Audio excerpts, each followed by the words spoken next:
Pada suatu hari, Tata telah menyelesaikan praktikum Bio-Far. Aduh, bingung banget. Pusing banget tadi. Mana materinya banyak dan cepet banget dosen jelasinnya. Aku nggak bisa ngikutin materinya kalau cepet banget. Andai aja ada temen yang bisa bantuin aku buat belajar.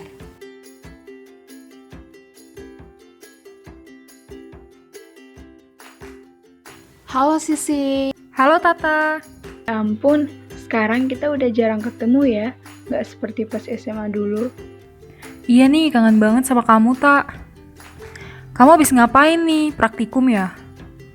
Iya nih, ya ampun Sisi, aku pusing banget sama materi Bio-Far. Aku tuh nggak paham materi praktikum hari ini. Materi yang mana sih, Tak? Itu loh, materi penetapan waktu pengambilan cuplikan, pemilihan dosis dalam farmakokinetika, dan asumsi model kompartemen. Aku kurang paham nih, soalnya aku nggak bisa ngikutin penjelasan dosennya. Oh, yang itu. Aku udah sih materi itu, Tak. Dan untungnya udah paham. Kamu bingungnya yang mana? Kamu paham? Mau banget dong Sisi jelasin lagi, sekalian kita belajar bareng. Boleh. Gimana kalau besok siang kita belajar bareng di rumahmu? Boleh banget, rumahku selalu terbuka untukmu. Oke deh, kalau gitu sampai jumpa besok ya. Aku mau ada pertemuan sama kelompokku nih. Aku tinggal dulu ya. Dadah! Oke, dadah. See you tomorrow, Sisi.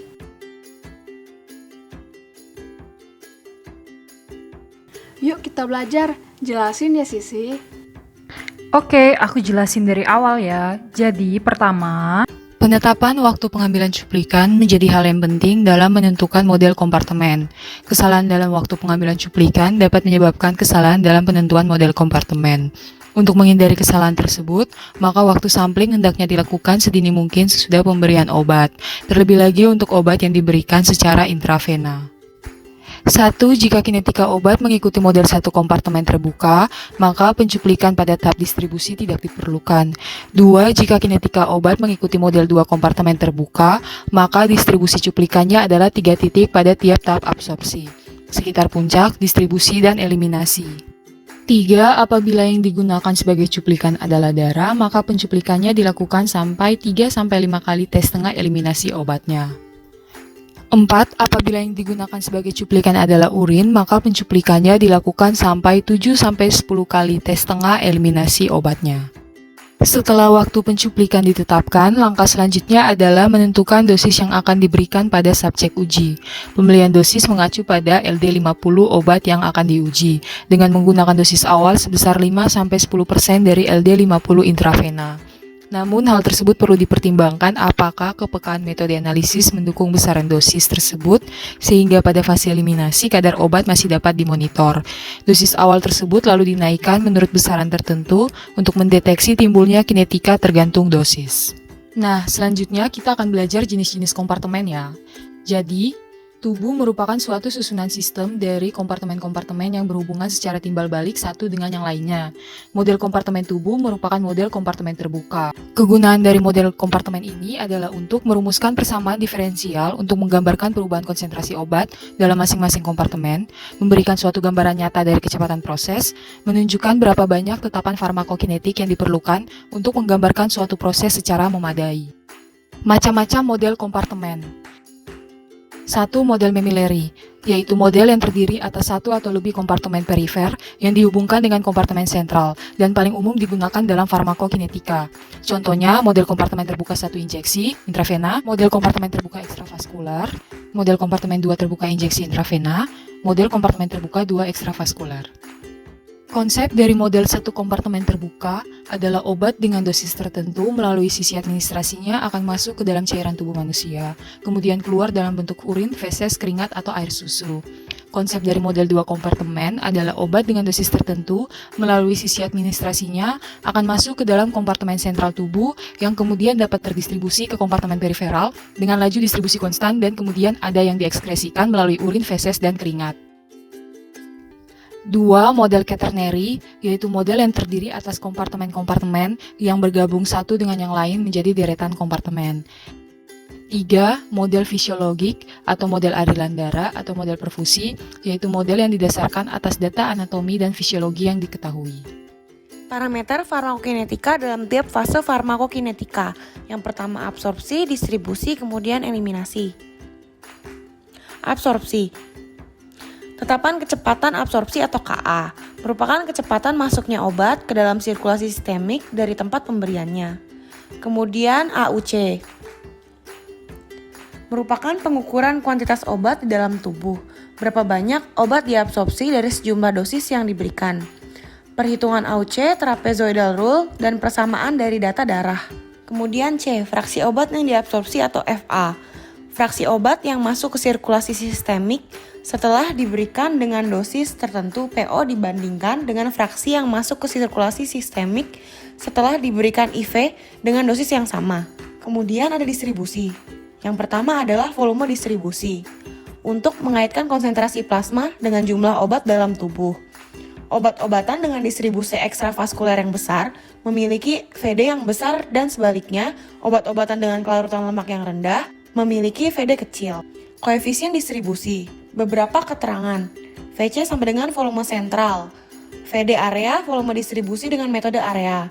VDSS, volume distribusi pada keadaan distribusi ekstrapolasi. VD dewasa kurang lebih 5 liter. Artinya obat berada dalam sistem sirkulasi saja. VD dewasa kurang lebih 10-20 liter, artinya obat terdistribusi dalam cairan intrasel. VD dewasa kurang lebih 40 liter, diasumsikan obat terdistribusi di seluruh cairan. Eliminasi. Yang pertama clearance obat. Karakteristik pembersih hipotesis volume plasma obat per unit waktu. Clearance ginjal sama dengan volume darah melalui ginjal yang dibersihkan dari obat selama 1 menit.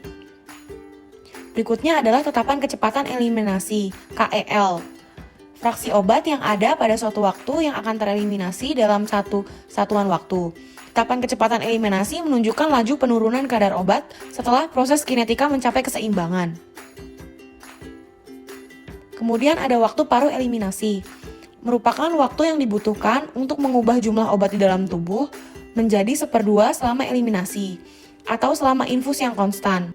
Selanjutnya, kita akan mempelajari mengenai metode residual. Metode residual disebut juga sebagai stripping, peeling, atau feathering method. Merupakan metode baku untuk menghitung nilai parameter farmakokinetik obat berdasarkan model kompartemen. Dasar perhitungan awal metode ini berpangkal dari persamaan ln C atau log C ketika mencari nilai K. Proses perhitungan dimulai dengan mencari nilai K, dengan menentukan terlebih dahulu beberapa titik data yang benar-benar mewakili fase eliminasi untuk pembuatan persamaan regresi linear. Nah, selanjutnya adalah contoh operasionalisasi metode residual. Jadi, sediaan tablet chlorthalidone 50 mg digunakan secara peroral, menghasilkan data darah pada tabel di samping ini. Sampling dilakukan pada 0,5 sampai 120 jam. Chlorthalidone digunakan untuk menurunkan tekanan darah. Selanjutnya, kita akan membuat kurva waktu di sumbu X terhadap konsentrasi obat dalam darah di sumbu Y. Jadi, visualisasi grafik adalah langkah pertama yang perlu dilakukan untuk menentukan bentuk kurva. Dari bentuk kurva dapat disimpulkan apakah farmakokinetik obat akan diterangkan melalui model 1 atau multi kompartemen. Berdasarkan data di kurva, terbentuk 2 fase yang menandakan bahwa farmakokinetik obat diterangkan dengan model 1 kompartemen atau kompartemen 1 per oral. Hal berikutnya adalah mencari nilai tetapan eliminasi. Pada fase eliminasi terdapat 5 titik yaitu koordinat yang menyusun garis lurus, yaitu mulai dari jam ke-24 sampai dengan jam ke-120. 5 titik koordinat dianggap telah mewakili fase eliminasi dan akan digunakan untuk menghitung nilai K dan interseptnya menggunakan metode regresi linear. Nah, berikut ini adalah kurva eliminasi yang diperoleh. Jadi, untuk melihat besar nilai R, maka persamaan yang digunakan adalah Y sama dengan min 0,015X plus 1,5601 dengan nilai R kuadrat 0,9907. Dari regresi linear juga diperoleh slope min 0,015 dan intercept 1,5601. Untuk nilai K eliminasi sama dengan 0,015 per jam. Untuk nilai C0 adalah antilan intercept yang hasilnya 4,75929151 mikrogram per mililiter. Jadi persamaan farmakokinetika eliminasi obat adalah ln CT sama dengan min KT plus ln A, Jadi len CT sama dengan min 0,015T plus len 4,75929151. Selanjutnya kita menentukan parameter saat absorpsi. Ini merupakan tabel hitungan yang nantinya kita gunakan nilai len C residualnya. Kemudian kurva waktu versus len C diamati lagi dan ditentukan titik koordinat yang menyusun garis lurus pada fase absorpsi. Berdasarkan kurva ini, titik koordinat yang dapat digunakan yaitu jam ke 0,5 sampai jam ke 3. Titik-titik data sekitar kadar puncak tidak digunakan dalam perhitungan karena titik tersebut merupakan proses campuran antara fase eliminasi dan fase absorpsi. Berdasarkan titik koordinat tadi, diperoleh kurva waktu versus len C residual sebagai berikut. Kemudian, untuk melihat besar nilai R, maka persamaan yang digunakan adalah Y sama dengan min 0,225X plus 1,6487 dan nilai R kuadrat adalah 0,9952. Dari regresi linear ini diperoleh nilai slope yaitu min 0,225 dan intercept 1,6487. Untuk nilai keabsorpsi adalah 0,225 per jam dan untuk nilai C0 sebagai nilai B merupakan anti-len intercept yaitu 5,200215151 mikrogram per mililiter. Jadi, persamaan farmakokinetika absorpsi obat yang diperoleh yaitu len CT sama dengan min 0,225T plus len 5,200215151. Dari metode residual diperoleh persamaan farmakokinetika yang menerangkan profil kadar obat dalam darah menggunakan persamaan berikut.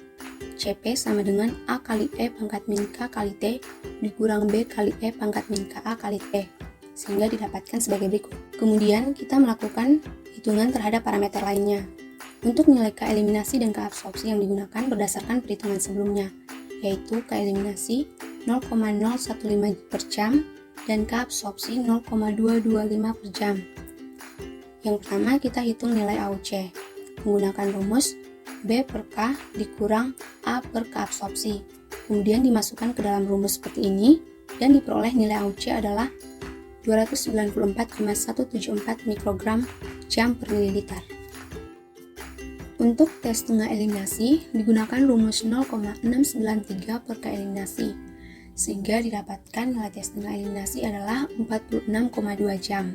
Kemudian tes setengah absorpsi digunakan rumus 0,693 per keabsorpsi dan didapatkan nilai tes setengah absorpsi adalah 3,08 jam. Kemudian nilai Tmax menggunakan rumus len keabsorpsi per K dibagi Ka kurang K. Dimasukkan angkanya dan didapatkan nilai Tmax adalah 12,895 jam. Terakhir adalah nilai Cmax. Diperoleh dengan memasukkan nilai Cmax ke persamaan farmakokinetika berikut. Sebagai catatan, nilai T menggunakan hasil dari Tmax. Setelah itu, dihitung dan diperoleh hasil Cpmax adalah 3,637 mikrogram per mililiter. Berikut adalah pustaka yang digunakan. Nah, jadi gitu tak untuk materinya. Wah, makasih banget ya Sisi. Aku lebih ngerti kalau dijelasin teman. Sama-sama tak, aku juga jadi makin paham nih karena mengulang materi bareng kayak gini. Oke deh, nanti kalau materi selanjutnya aku kurang paham, kita belajar bareng lagi ya sih. Oke tak, boleh banget kok. Mereka berdua pun akhirnya selalu belajar bersama untuk membahas materi biofarmaseutika, farmakokinetika, dan juga materi perkuliahan lainnya.